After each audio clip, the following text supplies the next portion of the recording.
बिस्मिल्लाहिर्रहमानिर्रहीम। अस्सलाम वालेकुम। उम्मीद करता हूँ आप सब खैरियत से होंगे। आज हम ज़िक्र करेंगे फ़लों के हवाले से कि फ़ल हमारी ज़िंदगी में किस कदर अहमियत के हामिल हैं। फ़लों का हमारी सेहत के साथ क्या रिलेशन है, क्या ताल्लुक़ है। हम यूँ तो रूटीन वाइज फ़ल इस्तेमाल करते हैं कि हमें पता है कि फ़लों में विटामिन्स होते हैं, लेकिन कौन से लोग कौन से फ़ल इस्तेमाल कर सकते हैं और फ़लों के क्या फ़वाइद हैं।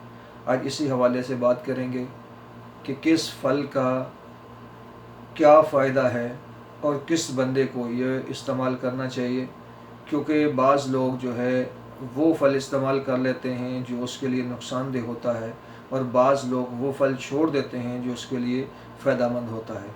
इसी हवाले से आज बात करेंगे। चलते हैं टॉपिक की तरफ।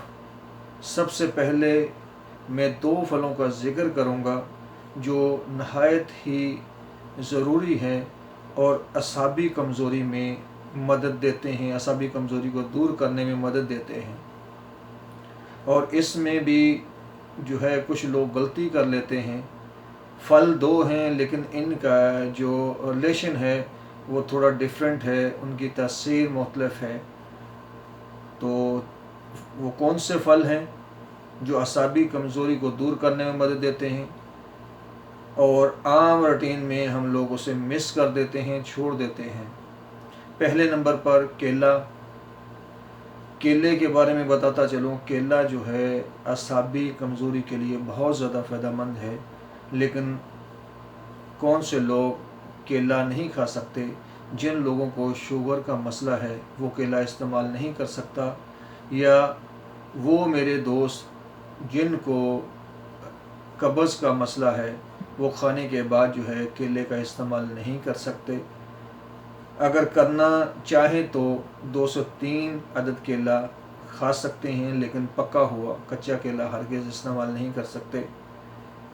अब कौन से लोग केला इस्तेमाल कर सकते हैं? जिनको शुगर जो है लो होती है, शुगर का लेवल लो है, वो केला इस्तेमाल कर सकते हैं, बशर्ते कि असाबी कमज़ोरी हो, यानी जिस्मानी कमज़ोरी हो, जिस्म में कमज़ोरी महसूस करते हों, जल्द थक जाते हों। थकावट कोई भी काम है, जब हम काम करके आते हैं, मेहनत मशक्क़त करने वाले दोस्त जिनकी जो काम है वो बहुत सख्त है, तकलीफ़ देह है, वो काम करने के बाद थक हार जाते हैं, टूट जाते हैं, उनका अंग अंग जो दर्द करने लग जाता है, उसके लिए केला मुफीद है। अगर वो लोग थकावट के बाद 10 से 15 मिनट रेस्ट करने के बाद 203 केला इस्तेमाल कर लें तो अल्लाह के हुक्म से उनकी जो पिंडलियों में दर्द होती है, जिस्म में पूरे में थकावट है, वो इंशाअल्लाह अल्लाह के हुक्म से ख़त्म हो जाएगी। और वो मेरे दोस्त जो वेयर लिफ्टिंग करते हैं, यानी बॉडी बनाने के लिए वर्क करते हैं, एक्सरसाइज करते हैं, उनके लिए भी ये केला बहुत मुफीद है कि वो जो है केला इस्तेमाल कर सकते हैं अपना, जब वो एक्सरसाइज से फ़ारिग होते हैं। तो एक और बात है कि जो लोग मोटे जिस्म वाले हैं, जिनका पेशाब का रंग सफ़ेद है, उनके लिए जो है केला मुफीद नहीं है, वो केला इस्तेमाल ना करें। और दूसरा फ़ल वो ये है, दूसरा फ़ल खरबूजा। खरबूजे को हम आम समझते हैं कि ये आम सा फल है, इसका क्या फ़ायदा होगा। इसकी तासीर जो है गर्म तर है और ये भी असाबी कमज़ोरी को दूर करने में मदद देता है। ये किन लोगों के लिए मुफीद है? जिन लोगों को असाबी कमज़ोरी हो जाती है, थकावट होती है, सुस्ती रहती है, दिमागी सोच जो है वो कम हो जाती है, दिमाग कमज़ोर हो जाता है, पट्ठे जो है कमज़ोर हो जाते हैं, उनके लिए ये बहुत मुफीद है। लेकिन शर्त ये है कि उनका पेशाब का रंग पीला ना हो।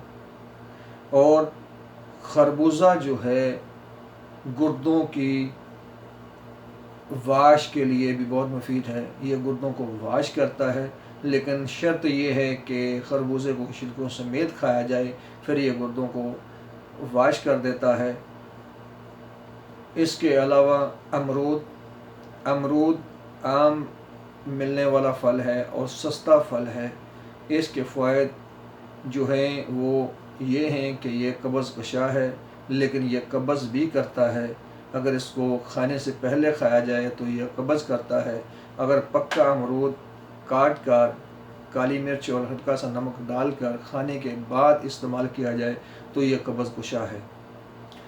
सबसे बेस्ट कब्ज़ जिन लोगों को कब्ज़ है, अगर वो इसको पक्के अमरूदों को काट कर उसके ऊपर काला नमक और काली मिर्च डालकर खा कर ऊपर से 10 से 15 मिनट बाद चाय पी लें तो उनको कब्ज़ का आर्ज़ा नहीं होता। यह कब्ज़ के लिए बहुत मुफीद है। आजकल रमज़ान चल रहा है तो रमज़ान में कोशिश करें, क्योंकि हम लोग पकौड़े समोसे खाते हैं। पकौड़े समोसे खाने की वजह से हमें जो है पेट में गड़बड़ेशन रहती है, खाना हज़म बाज़ नहीं होता, बदहज़मी हो जाती है और कब्ज़ का मसला भी बन जाता है, क्योंकि हमारी ख़ुराक जो है बहुत कम होती है। इसलिए ये अमरूद का जूस जो है बना के पीना नहायत फ़ायदेमंद है। इंशाअल्लाह नेक्स्ट वीडियो में चंद मज़ीद फलों का ज़िक्र करेंगे। आज के लिए फ़िलहाल इतना ही। अपना बहुत सारा ख्याल रखिएगा। अल्लाह हाफ़िज़।